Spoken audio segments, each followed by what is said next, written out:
ሰላም ጤና ይስጥልን ክቡራትና ክቡራን የአዲስ ምንጭ ቤተሰቦች መጋቢት 9 ቀን 2017 በያላችሁበት የከበረ ሰላምታችን ይድረሳችሁ እያልን በተለይ ለአዲስ ምንጭ ከስፍራው የደረሱንን ሰበር መረጃዎች የምናቀርብላችሁ ሰዓት ላይ እንገኛለን።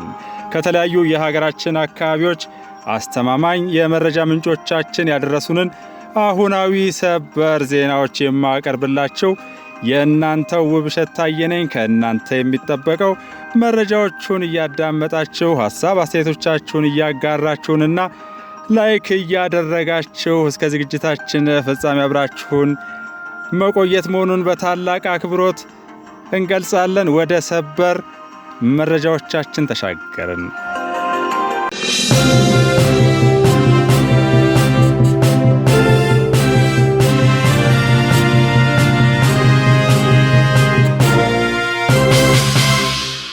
በተደጋጋሚ የቀረቡለትን የሰላም ጥሪዎች አሻፈረኝ ያለው የሸኔ ቡድን በጀግናው የሀገር መከላከያ ሰራዊት በክልሉ የጸጥታ ኃይልና በማህበረሰቡ ቅንጅት በየቀኑ ሰንሰለቱ እየተበጣጠሰ መዋቅሩ እየፈራረሰና እየተደመሰሰ እንደሚገኝ በተለይ ለአዲስ ምንጭ የደረሱ ሰበር መረጃዎች አረጋግጠዋል። በኦሮሚያ ክልል በደቡብ ምዕራብ ሸዋ ዞን አመያ ወረዳ ውስጥ በሸኔው መሪ ቀጥተኛ ትዕዛዝ የቀቢዛዊ ተስፋ ተልዕኮ ተቀብለው ጅባት ቁጭሉና አሊባቦ በተሰኙ ቀበሌዎች ስልታዊ ስፍራዎች በመምረጥ በሁለት ቦታዎች መሽገው በነበሩ አጠቃላይ ቁጥራቸው 103 የሚሆኑ የኦነግ ሸኔ አባላት ላይ ጀግናው የሀገር መከላከያ ሰራዊት በዛሬው ዕለት ማለዳ ላይ በተጠና ኦፕሬሽን የቡድኑን አባላት ሞትና ቁስለኛ እንዲሁም 45ቱ ደግሞ በከበባ ቀለበት ውስጥ መሆናቸውን በመረዳት እጃቸውን እንዲሰጡ ያደረገ ሲሆን የተማረኩ የጦር መሳሪያዎችን በተመለከተ 5 ብሬን፣ 41 ክላሽንኮቭ፣ 2 ስናይፐር፣ የእጅ ቦምቦችና በርካታ ተተኳሾች በቁጥጥር ስር መዋላቸውን የመከላከያ የመረጃ ምንጮቻችን በተለይ ለአዲስ ምንጭ የገለጹ ሲሆን ምርኮኞቹ በአሁኑ ሰዓት ጊንዶ ከተማ ወደሚገኘው የማቆያ ማዕከል መወሰዳቸውን ለማወቅ ተችሏል።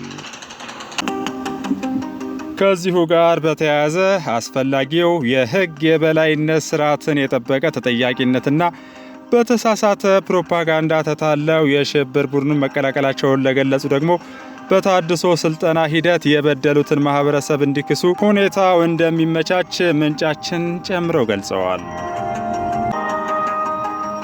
ለሰላም አማራጮች አሻፈረኝ ባሉት ላይ ጠንካራ እርምጃው የቀጠለ ሲሆን የተከተሉት የጥፋት መንገድ አደገኛና ማህበረሰቡን ለዘርፈ ብዙ መከራ የዳረገ መሆኑን አምነው በሰላማዊ መንገድ በዛሬው ዕለት እጃቸውን የሰጡ የሸኔ ቡድን አባላት ተገቢው አቀባበል እየተደረገላቸው እንዳለም መረጃችን አመልክቷል። በዚህም በኦሮሚያ ክልል ምስራቅ ሸዋ ዞን 15 የሸኔ አባላት ከነሙሉ ትጥቃቸው እጃቸውን መስጠታቸውን ከዞኑ የአስተዳደርና ጸጥታ ጽሕፈት ቤት የደረሰን መረጃ አመልክቷል።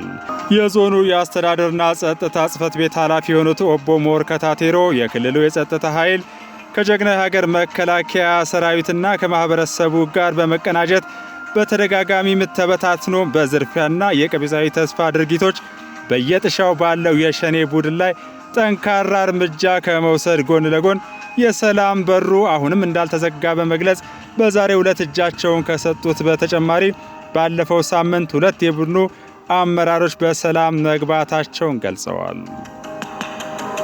ሶስተኛው በሰላማዊ መንገድ እጅ እየሰጡ ስላሉት የሸኔ አባላት የደረሰን ሰበር መረጃ ደግሞ በዚሁ ምስራቅ ሸዋ ዞን በፈንታሌ ወረዳና አቃቂ ወረዳ ሲንቀሳቀሱ የነበሩ የሸኔ አባላት በትላንትና ዕለት አመሻሽ ላይ የጫካው እንቅስቃሴ የተሳሳተና የማያዋጣ መሆኑን በመረዳት ለየወረዳዎቹ የጸጥታ ጽሕፈት ቤቶች ከነሙሉ ትጥቃቸው እጃቸውን ሰጥተዋል። አሁን ደግሞ ከጀግና የሀገር መከላከያ ሰራዊት የማህበራዊ ትስስር ገጽ ወዳገኘናቸው ሰበር መረጃዎች እንሸጋገራለን።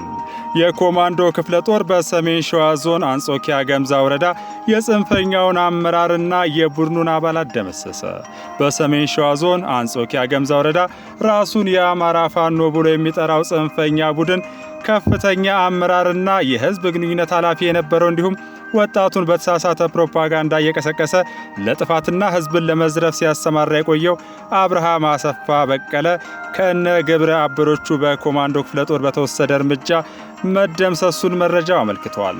የክፍለ ጦር ምክትል አዛዥ ኮሎኔል አበባው ሞላ ሰራዊቱ ኦፕሬሽኑን የፈጸመው ከአንጾኪያ ገምዛ ወረዳ አስተዳደር አካላት ጋር በመቀናጀት በተገኘ መረጃ መሆኑን ገልጸው የደረሰው መረጃ ተመርኩዞ በተደረገ ብርቱ ክትትል ከእይታ በመሰወርና በሌሊት በተለያዩ አቅጣጫዎች በመክበብ የጽንፈኛ ቡድኑ አመራር ከነ ግብረ አበሮቹ ተመቷል፣ ተሽከርካሪን መማረክም ተችሏል ብለዋል። የኮማንዶ ሬጅመንት አዛዥ ሻለቃ ግዛቸው ጊሎ በበኩላቸው የተደረገው ዘመቻ በተጠና መልኩ የተካሄደ በመሆኑ የክፍለ ጦሩ ሬጅመንት ውጤታማ ስራ መስራቱን ገልጸው ይህ ተስፋ ቆርጦ ህዝብን በመዝረፍ ላይ የተሰማራው የእናት ማጀት ዘራፊ ቡድን እስከ መጨረሻው መንጥረን ለማጥፋት የምንወስደውን እርምጃ አጠናክረን እንቀጥልበታለን ብለዋል። በምዕራብ ሸዋ ዞን ተሰማርቶ የሚገኘው የማዕከላዊ እዝ ጉባ ክፍለ ጦር ሬጅመንት ደግሞ የሰራዊቱ አባላት በጠላት ላይ ከፍተኛ ኪሳራ ማድረሳቸውን መቶ አለቃ ዛክር መሐመድ ገልጸዋል። ሰላም ጠል የሆነው የሸኔ ታጣቂ ቡድን ከሰራዊቱ ባረፈበት ከፍተኛ ምት የተደመሰሰ ሲሆን መሳሪያና ተተኳሽ እንዲሁም የቡድኑ አመራሮች በቁጥጥር ስር ውለዋል ብለዋል። አሁንም ቢሆን ይህ ሰላም ጠል የሆነ ቡድን ወደ ሰላም እስካልመጣ ድረስ የሚወሰድበት እርምጃ ተጠናክሮ የሚቀጥል መሆኑን መቶ አለቃ ዛክር ተናግረዋል። ጽንፈኛው ቡድን ለጥፋት ድርጊቱ እንስሳትን የሚጠቀምበት መረጃ ደግሞ ከአለፋ ወረዳ ያገኘነው መረጃ ያመለክታል። በማዕከላዊ ጎንደር ዞን በአለፋ ወረዳ በህገወጥ መንገድ ሲዘዋወሩ የነበሩ 19 ግመሎች በቁጥጥር ስር መዋላቸውን የወረዳው ሰላምና ደህንነት ጽሕፈት ቤት አስታውቋል። የጽሕፈት ቤቱ ኃላፊ አቶ ደስታው መዝገቡ እንደተናገሩት መነሻቸውን ከአፋር ክልል ያደረጉት 19 ግመሎች በአለፋ ወረዳ ልዩ ስሙ ከዘን ማሽጌ በተባለው ቦታ በህብረተሰቡ ጥቆማ በፖሊስ ክትትል በቁጥጥር ስር መዋላቸውን ተናግረዋል። ግመሎቹን ጸረ ሰላም ኃይሎች ለጥይትና ስንቅ ከቦታ ቦታ ለማጓጓዝ ሲጠቀሙበት እንደነበር የገለጹት ኃላፊው ህብረተሰቡ ለሰጠው ጥቆማ ምስጋና አቅርበው መሰል ወንጀሎች በሚፈጸሙበት ጊዜ ህብረተሰቡ ከፖሊስ ጎን በመቆም የበኩሉን አስተዋጽኦ ማበርከት እንዳለበትም አሳስበዋል። ክቡራትና ክቡራን፣ አሁን ደግሞ የኢትዮጵያ ፌዴራል ፖሊስ በተጠርጣሪዎች ላይ የሚደረጉ ምርመራዎች በሳይንሳዊ ስልት እንጂ ተጠርጣሪዎችን በማስገደድ ይደረግ የነበረበት ዘመን ታሪክ ሆኗል ሲል የደረሰበትን እመርታ ገልጧል። ቀጥሎ የቪዲዮ ማስረጃው ቀርበዋል። በምርመራ ሂደት ማስረጃን ለመሰብሰብ ሲባል የዜጎች ሰብአዊ መብት በመጣስ ከተጠርጣሪዎች ማስረጃ የመፈለግ ስራዎች ነበሩ። ይሄ ምንድነው ድክመቱ? ዋናው ማስረጃ በቀላሉ ማግኘት ስለማይቻል ከተጠርጣሪው ራሱ እያስገደዱ ሰብአዊ መብቱን ጥሶ አጌንስት ህገ መንግስት ማለት ነው አስገድዶ ቃል እየተቀበሉ በሱ እንዲከሰስ የማድረጉ ጉዳይ ነው።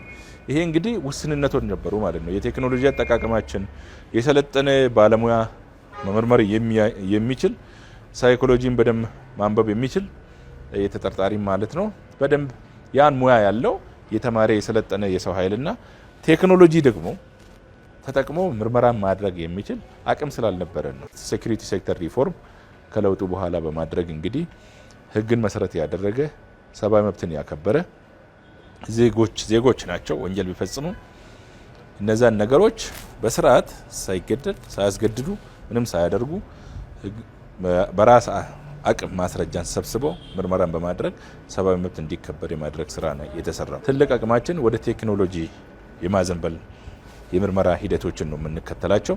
ለዚህ ደግሞ የፎሬንሲክ ኢንስቲትዩቱ በትልቅ ደረጃ እያገዘን ነው ያለው።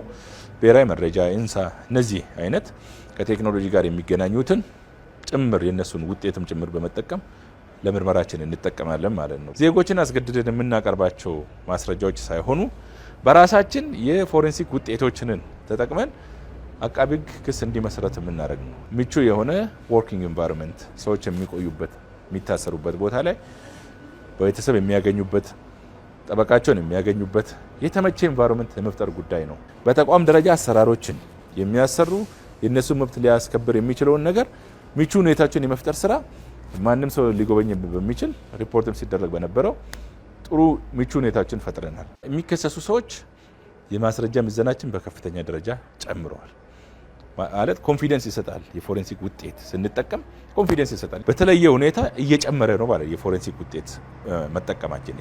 የተለያዩ ሰነድ ምርመራዎችን እናደርጋለን፣ የዲኤንኤ ምርመራዎችን እናደርጋለን፣ ብዙ የዲጂታል የሳይበር ወንጀሎች ላይ ምርመራ እናደርጋለን። እነዚህ አይነት ነገሮች ውጤቱ የምርመራ ጥራታችንን በከፍተኛ ደረጃ ከፍ አድርጓል።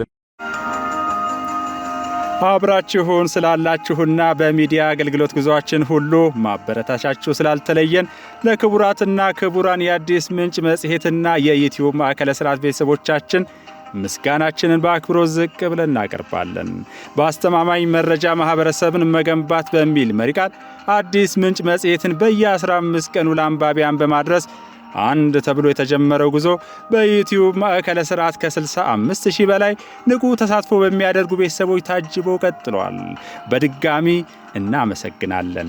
አዲስ ምንጭ በየዕለቱ የሚቀርቡ የዜናና የሁነት ትንታኔ እንዲሁም በሳምንት አንድ ቀን የተወዳጅ እንግዳ መርሃ ግብር ያላት ሲሆን ሌሎች ይዘቶችንም በማካተት ተደራሽነታችንንና የዘርፍ ሽፋናችንን ለማስፋት በመስራት ላይ እንገኛለን።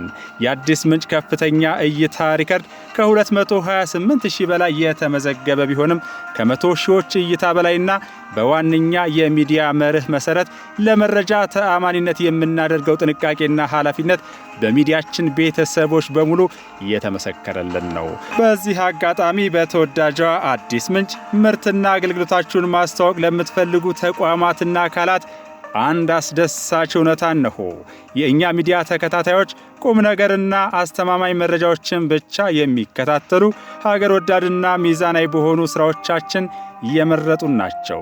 ስለዚህም ምርትና አገልግሎታችሁን ለማስተዋወቅ እንዲሁም በተለያየ መልኩ አብራችሁን ለመስራት በአስተማማኝ መረጃ ማህበረሰብን መገንባት በሚለው መርህ ላይ አሻራችሁን ማሳረፍ የምትፈልጉ በ0911 11 2589 ልትደውሉልን ወይም ዋትስአፕ ላይ መልእክታችሁን ልታስቀምጡልን ትችላላችሁ።